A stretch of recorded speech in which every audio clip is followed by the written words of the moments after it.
Hi കൂട്ടുകാരെ, അപ്പോൾ രാവിലത്തെ ബ്രേക്ക്ഫാസ്റ്റാണ് ഇന്ന് ഞാൻ ഉണ്ടാക്കുന്നത്. പണ്ടത്തെ രീതിയിലൊരു മൺചട്ടിയിൽ കൊഴുക്കട്ട ഉണ്ടാക്കാമെന്ന് വിചാരിച്ചു. അപ്പോൾ ഈ മംഗലം ഇരിക്കണ കണ്ടപ്പോഴാണ് എനിക്കത് തോന്നിയത്.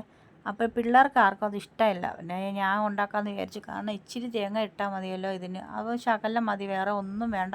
പിന്നെ ഇതിനുള്ളൊരു കറി ഞാൻ കാണിച്ചു തരാം. എനിക്കിഷ്ടമാണ്. ഇതുപോലെ ഉണ്ടയായിട്ട് ഉണ്ടാക്കാം, നീളത്തിനുണ്ടാക്കാം, പരത്തി ഉണ്ടാക്കാം. പണ്ട് ഞാൻ ഇത് കഴിച്ചിട്ടുള്ളത് കൊണ്ടിട്ട് എനിക്കത് ഇഷ്ടമാണ്. വല്ലപ്പോഴും ഇതുപോലെയൊക്കെ ഉണ്ടാക്കി കഴിക്കണം നല്ലതാണ്. നമ്മൾ വല്ലപ്പോഴൊക്കെ ഇതൊക്കെ കഴിക്കണം, അല്ലെങ്കിൽ നമ്മൾ പണ്ടത്തേതൊക്കെ ചിലപ്പം മറന്നു പോകും. അപ്പോൾ ഞാൻ കഴിക്കും കേട്ടോ, മറ്റുള്ളവർ കഴിക്കില്ലെന്ന് എനിക്കറിയത്തില്ല. അപ്പോൾ ഞാൻ അതേ ഉണ്ടാക്കിയെടുത്തത് ചട്ടി വെച്ച് ഇനി നമുക്കത് കഴിക്കാം കേട്ടോ. അപ്പോൾ കഴിക്കുമ്പോൾ എന്താണെന്നുള്ളത്. എൻ്റെ കൊഴുക്കട്ട റെഡി ആയിട്ടുണ്ട്. അപ്പോൾ ഞാൻ കൊഴുക്കട്ട കഴിക്കാൻ പോകുന്നു. രാവിലത്തെ കൊഴുക്കട്ട. ഇവർക്കൊക്കെ കൊഴുക്കട്ട വേണ്ടെന്ന് ഞാൻ കഴിക്കും കേട്ടോ, കാരണം എനിക്കിതൊക്കെ ഇഷ്ടമാണ്. ഞാൻ കഴിച്ചിട്ടുണ്ട്, അതുകൊണ്ടിട്ട് നല്ല തേങ്ങ വെള്ളമൊക്കെ ഇട്ട് തേങ്ങയൊക്കെ ഇട്ടുകൊണ്ടിട്ട് നല്ലത്.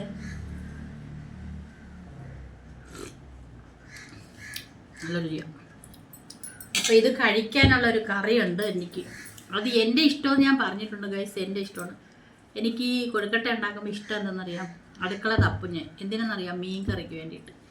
ഈ കൊഴുക്കട്ടയും മീൻ കറി അപ്പോൾ കഴിച്ച് നോക്കണം. കഴിച്ചാലേ അതിൻ്റെ രുചി അറിയാൻ പറ്റത്തുള്ളൂ.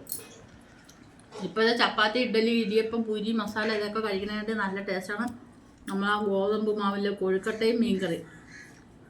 അത് എത്ര പേർക്ക് ഇഷ്ടമാണെന്ന് എനിക്കറിയത്തില്ല. എനിക്കിഷ്ടമാണ്, നിങ്ങൾക്ക് ഇഷ്ടമാണോ ഇല്ലെന്ന് എനിക്കറിയത്തില്ല. നല്ല ടേസ്റ്റിയാണ്. ആ തേങ്ങ ഇട്ട വെള്ളമൊക്കെ കുടിക്കാൻ നല്ല രുചിയാണ്. ഇന്ന് എൻ്റെ ബ്രേക്ക്ഫാസ്റ്റ്.